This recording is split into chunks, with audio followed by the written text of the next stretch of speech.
vestir de institucionalidad, pero es como todos los políticos que tratan de utilizar el sistema electoral para conseguir la ventaja en una elección. Por lo tanto, mostró que es un político más, que todo lo que habló de institucionalidad era todo mentira y es un ser rastrero que lo único que le importa, como a todos los políticos casta que tenemos, es que lo único que les importa es el poder por una cuestión de ego, codicia y lujuria. ¿Con quién haría alianza?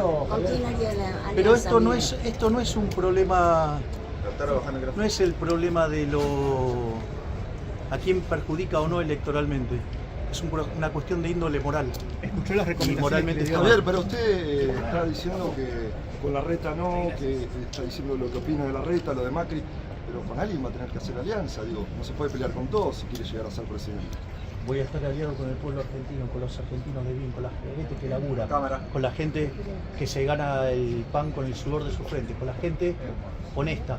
Con los delincuentes yo no hago otra. A ver, yo les contesto. ¿Llega solo? Si dice que hace alianza con el pueblo. ¿Llega solo? Llegó con el pueblo. Llegó con el pueblo. ¿A vos qué te parece? Llegar con el apoyo popular, o sea, ser un digno representante del pueblo y representar los intereses de la gente de bien, de los que labura, en contra de los chorros delincuentes que nos hundieron en esta pobreza. Digo, yo me siento confiado. ¿Por qué no? ¿Por qué, digamos, hay que rendirse a estos delincuentes? Mirá, estos delincuentes arruinaron el país, ¿eh? ¿Pero usted cree que puede gobernar sin una alianza de otros espacios? A ver, de vuelta, la alianza es con los argentinos de bien.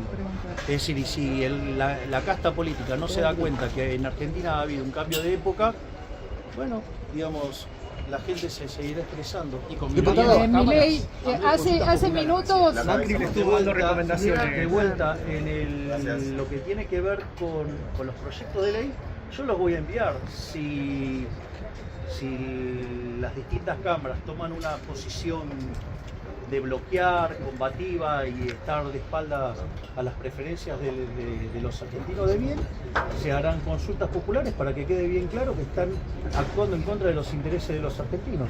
Y si aún así mantienen una posición tosuda y destructiva, los expondré frente a la sociedad. Milei, acá por favor.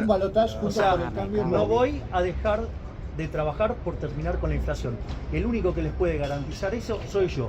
¿Saben por qué? Porque sé lo que hay que hacer, cómo hay que hacerlo y además tengo el coraje para hacerlo. Milei, acá por favor, Milei, un segundo. Segunda vuelta juntos por el cambio con Milei, ya casi que lo afirmó. ¿Usted piensa que se va a dar este escenario?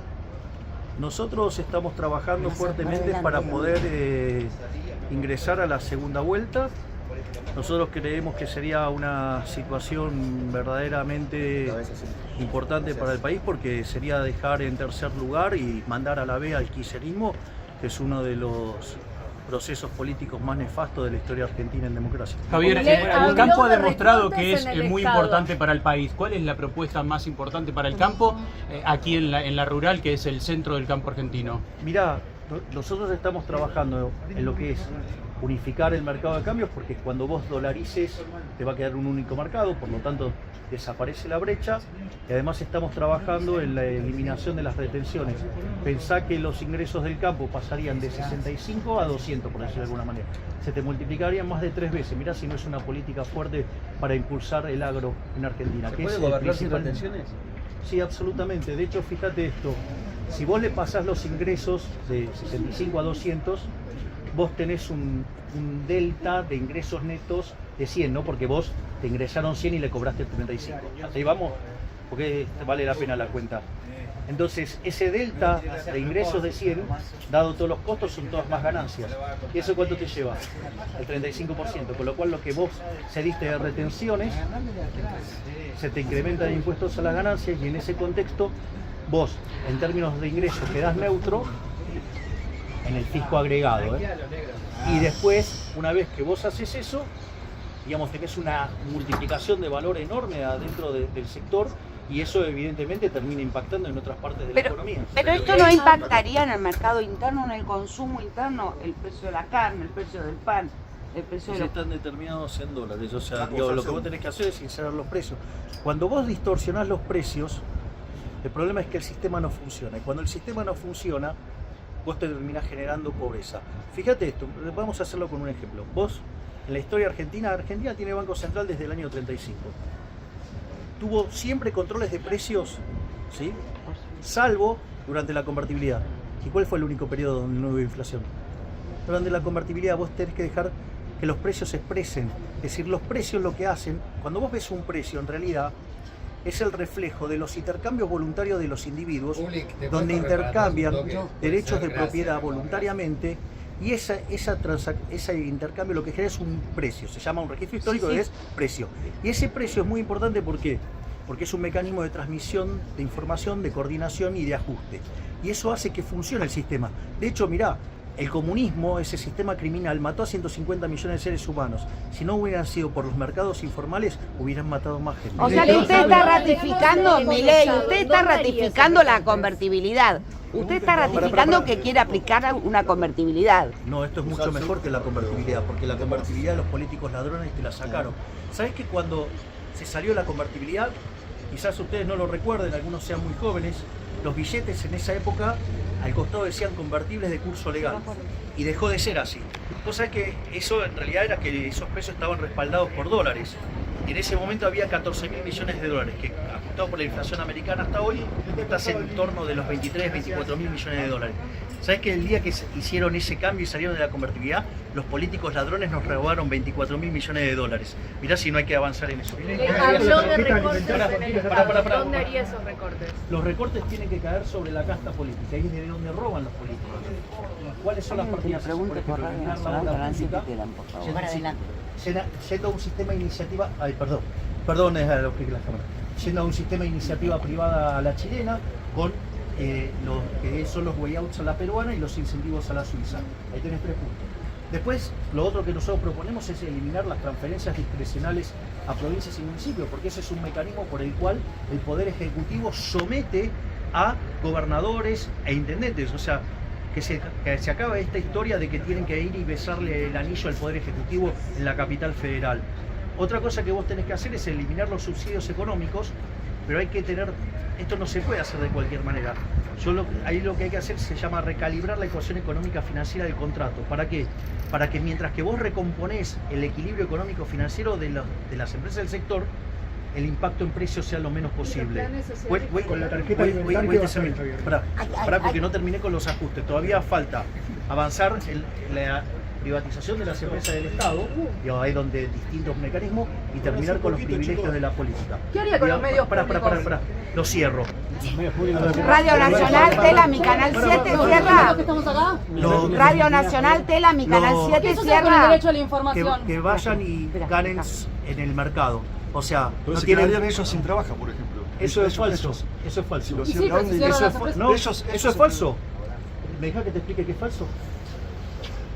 Vos, ¿con qué lo estás financiando? Lo estás financiando con impuestos. Y los impuestos, eso implica que vos estás destrozando puestos de trabajo en otra parte de la economía, donde sí los individuos quieren que haya economía. Por lo tanto, van a poder tener un trabajo muchísimo mejor en el que van a ganar muchísima más plata. Por lo tanto, ¿qué haría con la clase media? Pará, porque alguien me preguntó por planes sociales. ¿Pero qué sucedería con el derecho a la información y a la información? Digamos, pero el derecho a la información, ¿en qué se afecta? Si vos tenés un medio, digamos, financiado por el Estado y por los impuestos, eso es financiar a punta de pistola. ¿Vos estás a favor de financiar cosas a punta de pistola? Es como, ay, a mí, mira, yo le querría ceder fondos a él, y vengo y le pongo una pistola en la cabeza a él y le robo el dinero y se lo doy. ¿Qué te parece? Es un horror moralmente. Pero trabajadores, clase media, pyme, convenios de... ¿Qué haría con todo eso? Vamos por partes porque tenía otra pregunta que me preguntaron sobre planes sociales. Bueno, a ver, nosotros en la reforma de ministerios que estamos planteando vamos a crear lo que se llama el Ministerio de Capital Humano. Ese ministerio básicamente lo que incluye es el tema básicamente de la niñez, lo que tiene que ver, bueno, perdón, me da no sé qué contestarle de espalda. Entonces, niñez, lo que tiene que ver con la salud, con la educación, y eso es lo que permite reintegrarse al trabajo. Cualquiera que les diga que pueden sacar los planes sociales de un día para el otro le está mintiendo. Es una reforma que de largo aliento, porque vos no podés acumular capital humano y cualquier definición que digas si vos en el vamos no comés. No se tocan.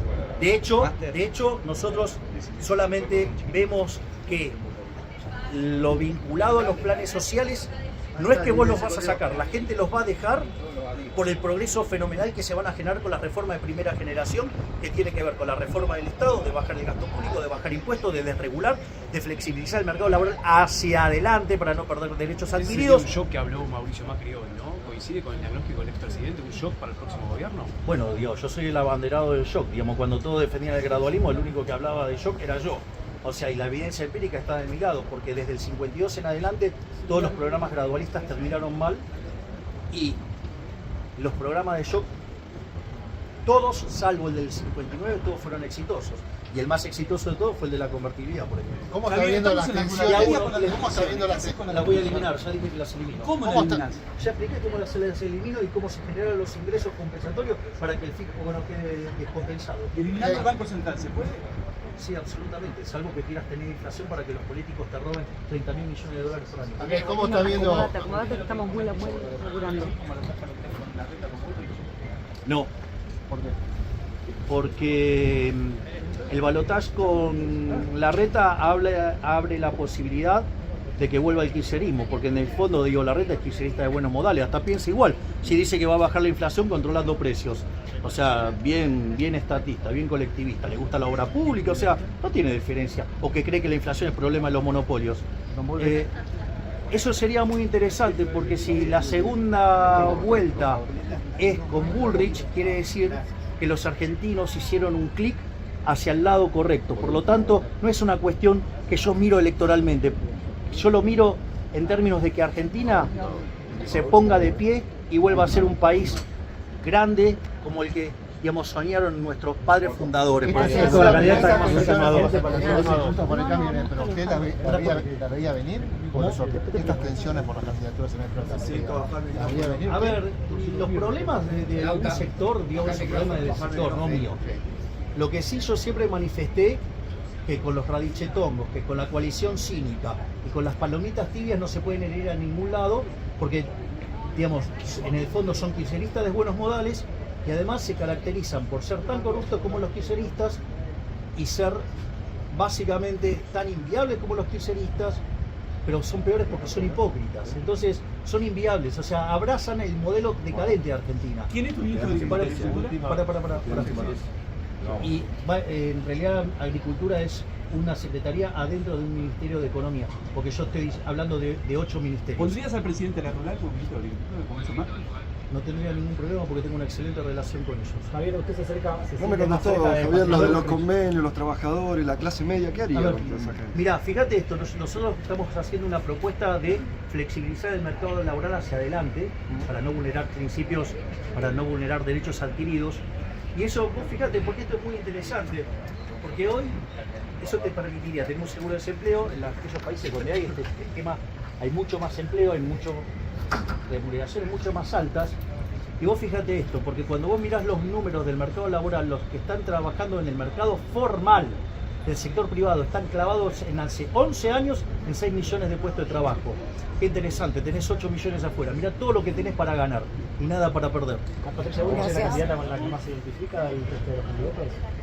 No, no es que me siente identificado, o sea, digo, tiene que ver con un encuadre, digamos, obviamente que tenemos diferencia, por algo, digamos, alguien está de un lado y nosotros hemos decidido hacer nuestro propio camino, pero si vos apuntás a ese lado, bueno, tendrás posiciones más liberales o menos liberales, pero estarías haciendo el giro hacia lo que Argentina requiere para ser nuevamente una potencia.